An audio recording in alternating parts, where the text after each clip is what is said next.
যাহারা ইহকালের জীবনকেই প্রথম এবং শেষ জীবন মনে করে, তাদের সকল কর্মই চিরমন্দ, যদিও তাহারা আপন আপন কর্মসমূহকে শোভন ও সুন্দর মনে করে থাকে।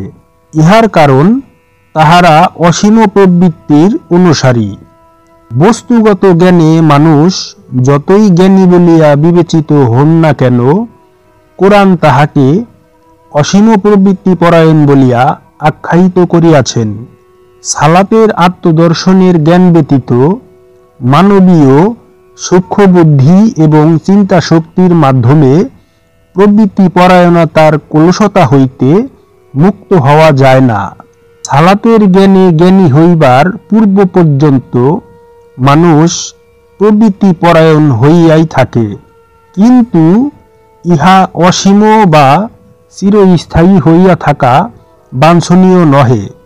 একজন কামেল মুর্শিদের শিক্ষা গ্রহণ করিয়া এই আপদ ত্যাগ করা উচিত, নতুবা সকলকেই অবশ্যই চিরমন্দ পরিণতির জন্য অপেক্ষা করতে হবে। ইহা সূরা মুহাম্মদের 14 নং আয়াতের তাফসির সুফি সদরুদ্দীন আহমদ চিশতি রহমাতুল্লাহ রচিত কোরআন দর্শন নামক গ্রন্থ হতে।